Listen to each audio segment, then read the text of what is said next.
जय श्री कृष्ण मित्रों। आज का प्रसंग बाल कृष्ण की बचपन की अवस्था में तृणावर्त नाम के असुर का वध से लिया है। एक तृणावर्त जैसा कि नाम है, तृण और आवर्त, तिनकों का बवंडर, चक्रवाती हवा। जब पूतना और सक्टासुर निपटा दिए जाते हैं तो कंस मामा भांजे के पास इस तृणावर्त को भेजते हैं, जो एक विशेष आंधी, चक्रवाती हवाओं की आंधी के रूप में आता है। इधर माता यशोदा कृष्ण को खिलाती हैं तो उनको लगता है कि थोड़ा कृष्ण सो गए हैं और इनका थोड़ा वजन कुछ बढ़ रहा है, तो उन्होंने सोचा कि मेरा पैर सो गया होगा, बच्चे को हम सुला देते हैं, पालने में सो जाते हैं। कृष्ण सब जानते हैं उनका वजन क्यों बढ़ रहा है। उनका वजन ज्ञान से बढ़ रहा है। ज्ञान यूं भी सोते हुए लोगों का वजन अधिक होता है। तो उधर वो तृणावर्त आता है और एकदम घनघोर अंधेरा और चारों तरफ धूल भरी आंधी, एकदम अंधकार हो जाता है और उसका लाभ उठा के वो कृष्ण को उठा ले जाता है ऊपर घुमाते हुए। अब कृष्ण अपना वजन बढ़ाते हैं, फिर उससे सधता नहीं है तो वो थक जाता है और चूर चूर होकर तिनके तिनके में बिखर कर नीचे गिर जाता है। तो कृष्ण ने हम सभी ब्रजवासियों को यह शिक्षा दी है कि यह बवंडर मतलब भ्रम हर आदमी के जीवन में आता है और उन लोगों के जीवन में कुछ अधिक ही आता है जो रातों रात प्रसिद्धि पा गए, जो रातों रात पैसे वाले हो गए।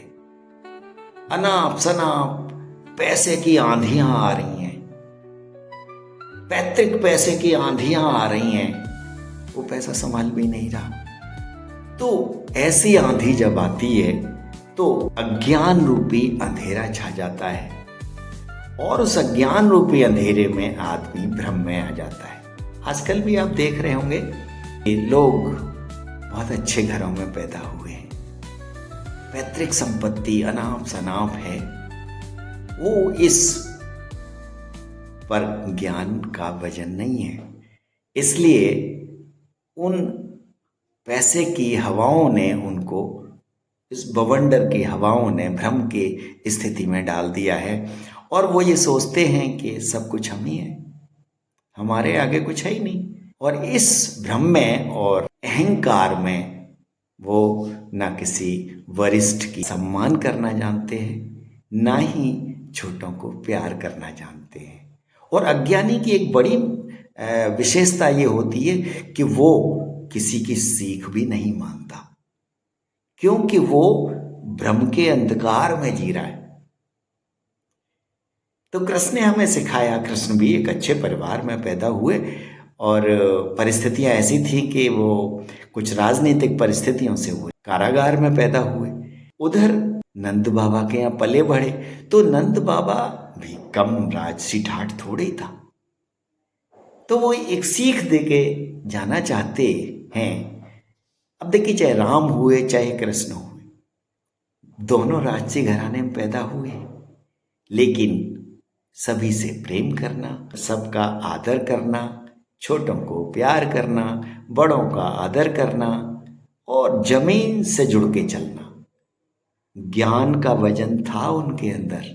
उन्होंने कभी इस बात का घमंड नहीं किया, उन्होंने कभी इस बात को अपने ऊपर छाने नहीं दिया और भ्रम का अंधकार नहीं होने दिया, और वो सहज होके कितने बड़े बड़े काम किए। तो ये बवंडर तो हर आदमी के जीवन में आते रहते हैं, भ्रम की स्थितियां पैदा होती रहती हैं, पर इनसे, अहम और भ्रम से, हम सिर्फ एक ज्ञान रूपी वजन बढ़ा के निवृत्ति ले सकते हैं। ये तृणावर्त का अनाप शनाप धन की आंधी जो कृष्ण पे आती है और कृष्ण उसको किस तरह से अपना वजन बढ़ा के विजय पाते हैं, ये एक ब्रज सवैया के माध्यम से प्रस्तुत है।